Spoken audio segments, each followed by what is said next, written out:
Pessoal, boa tarde. Então, hoje o nosso estudo é a graça triunfando sobre a ansiedade, ok? Eu sou o pastor José Carlos, pastor na Igreja Batista Reformada Ados, na cidade de Goiânia, no estado de Goiás, ok?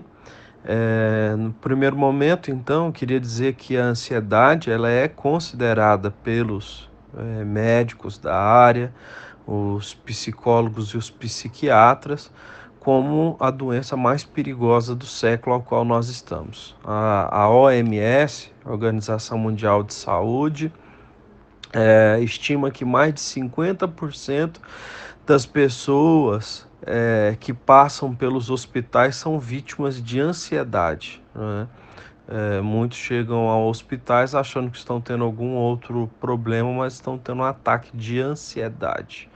É, a ansiedade, então, é algo que deve urgentemente ser atacado, né? Atacado no sentido de estudado e procurar se vencer isso, né?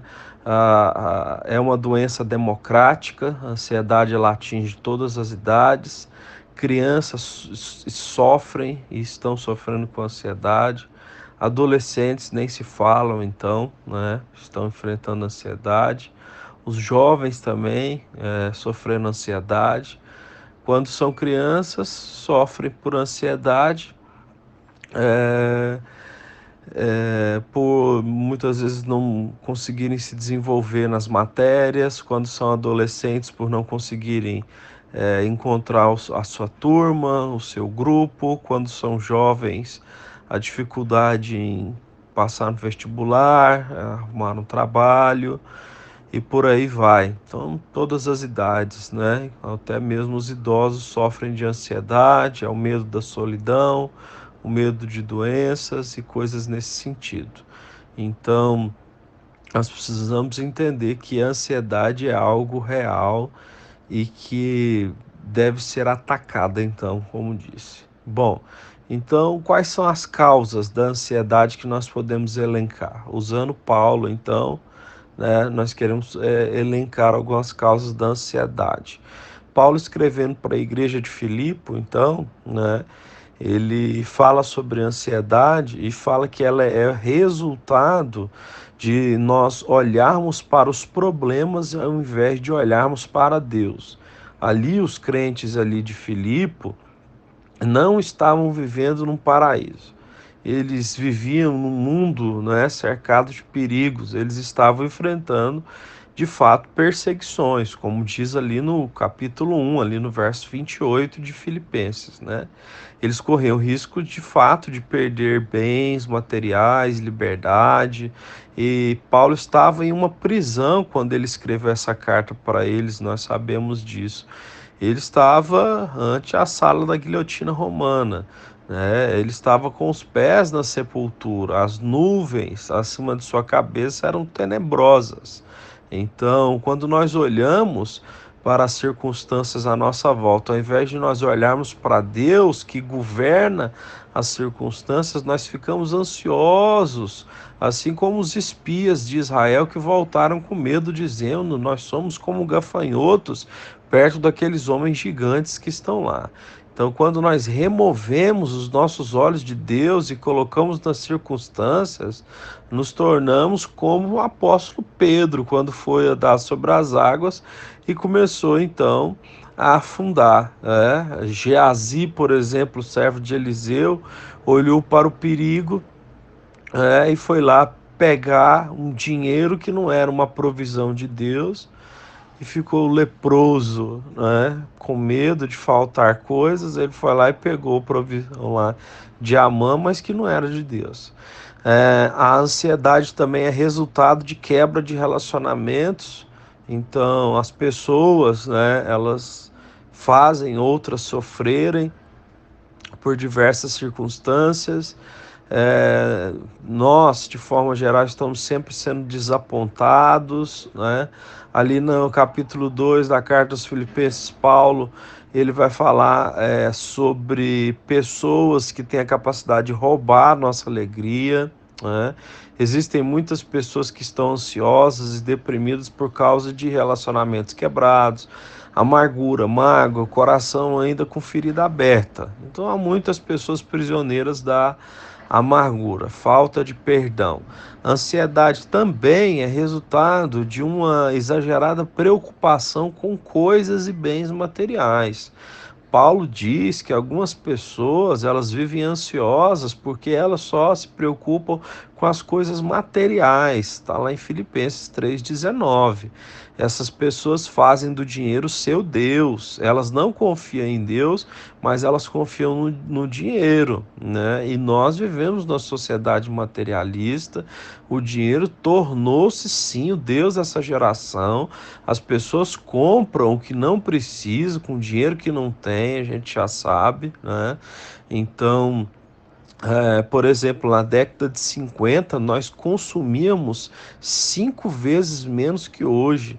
E nem por isso somos mais felizes. O luxo de ontem tornou-se necessidade de hoje. Na década de 70, por exemplo, 70% das famílias dependiam apenas de um orçamento para sustentar a família. Hoje, mais de 70% das famílias precisam de duas rendas para manter o mesmo padrão. Então, hoje, as coisas estão substituindo relacionamentos, né?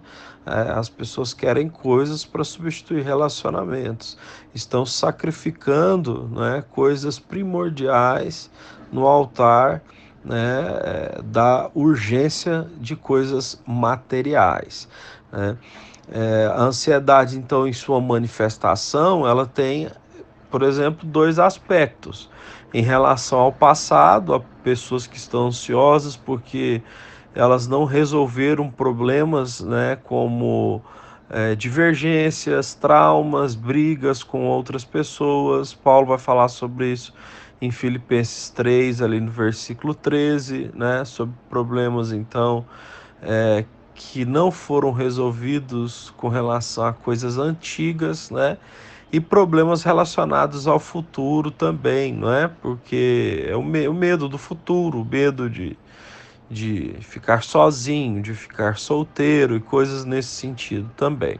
Então existe o medo relacionado a coisas do passado e o medo relacionado a coisas do futuro, né? O resultado então da ansiedade é que a ansiedade ela produz um estrangulamento da alma. Literalmente a tradução é essa: ansiedade é estrangulamento da alma, né? A palavra traz essa ideia de estrangulamento. Ela produz uma fragmentação existencial, uma pessoa que é rasgada ao meio. Ela produz então uma esquizofrenia emocional, é uma pessoa ansiosa que perde o equilíbrio. A ansiedade rouba as forças, né?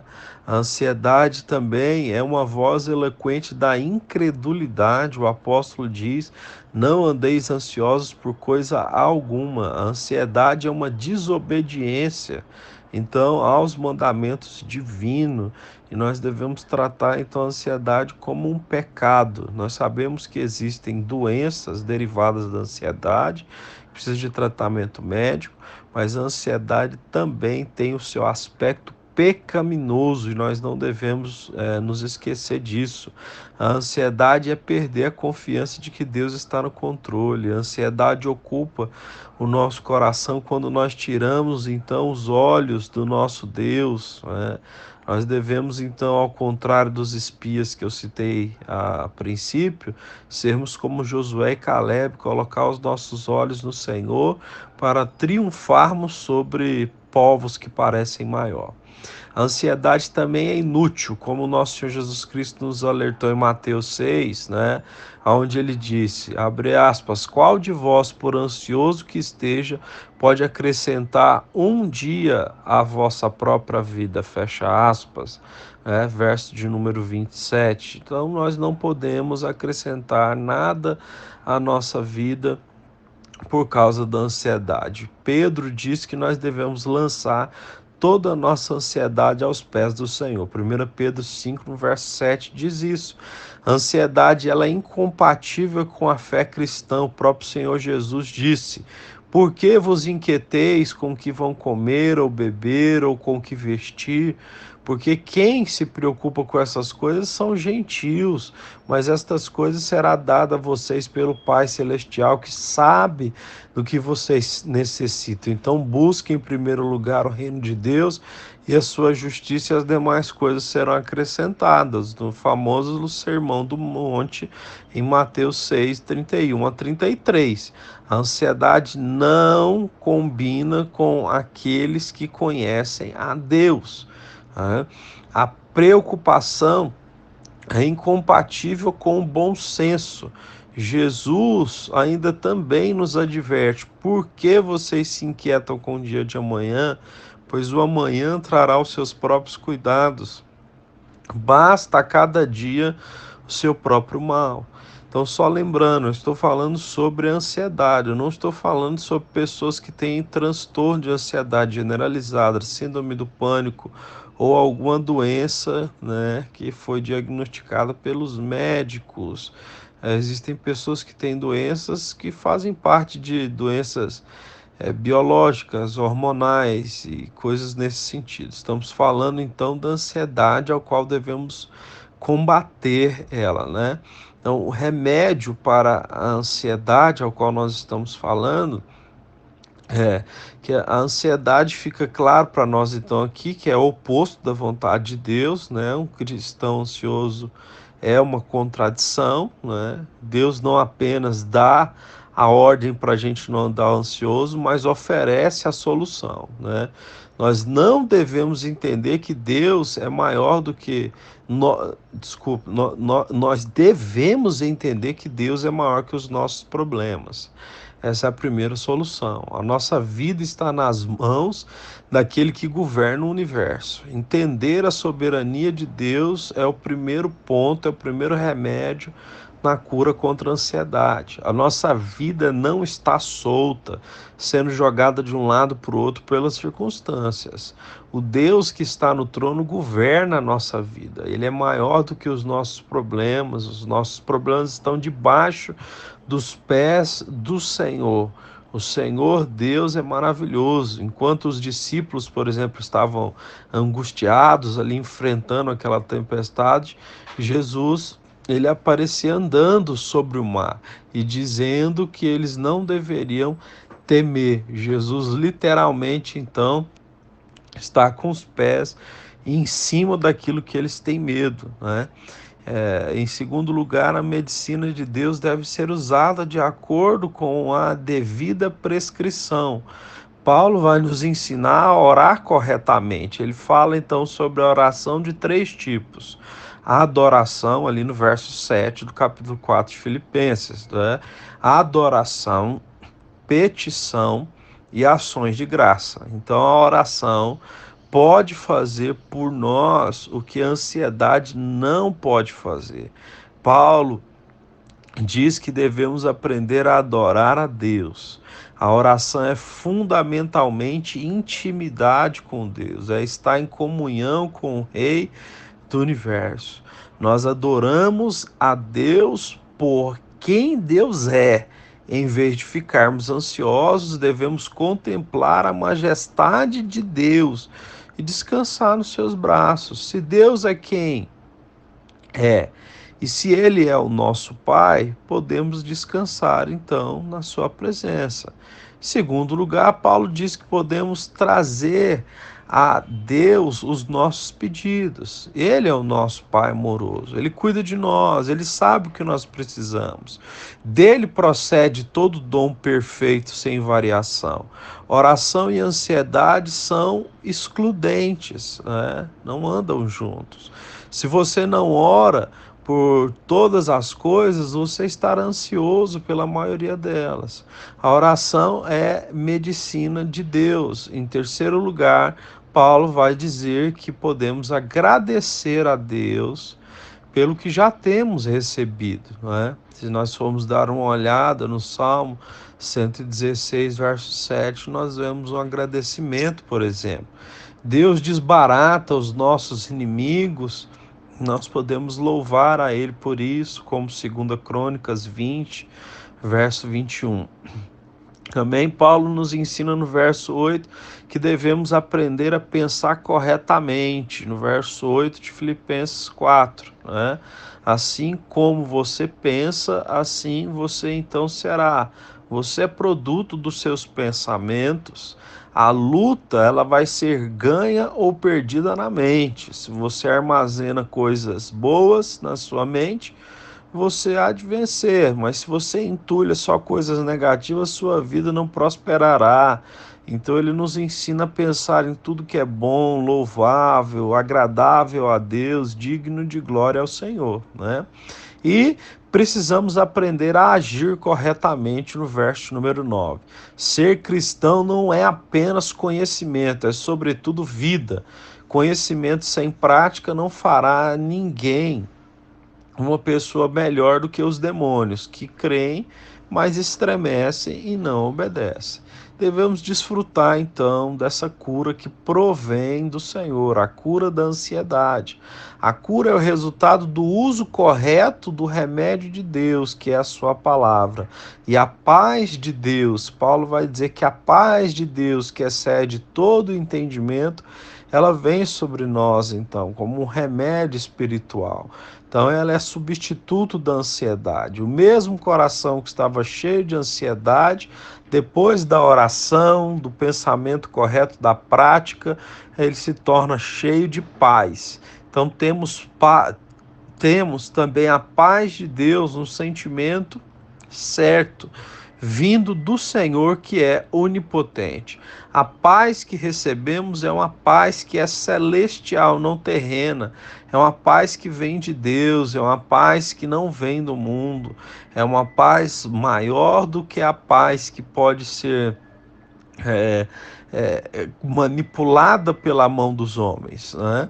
A paz que recebemos, ela é relacional e existencial. Todo cristão tem paz com Deus pela justificação. Romanos 5:1. Justificados, pois, com o Senhor Jesus Cristo temos paz com Deus. A paz com Deus é relacional, um relacionamento que temos com Ele, e isso é maravilhoso. A paz de Deus transcende a compreensão humana. Essa paz não é misteriosa, mas ela é transcendental. Ela vai além da compreensão humana, né? A despeito da tempestade ou da bonança, é uma paz que excede todo entendimento. A paz de Deus é a nossa segurança. Então, a nossa conclusão é que a mensagem a respeito da graça triunfando sobre a ansiedade, ela é uma mensagem muito mais prática do que teórica, né? Ela é funcional. Paulo não escreveu esses princípios como algo acadêmico, né? Mas para algo para ser experimentado. Ele ensinou como as pessoas deveriam experimentar aquilo. Então, mesmo na beira da morte, preso, né? Ele fala e ensina então sobre a libertação da ansiedade. A mente e o coração de Paulo estavam guardados pela paz de Deus. Deus não mudou, Deus continua fazendo o mesmo por nós. Então, que Deus lhe abençoe, lhe conceda paz e graça na mente e no coração, no nome de Jesus.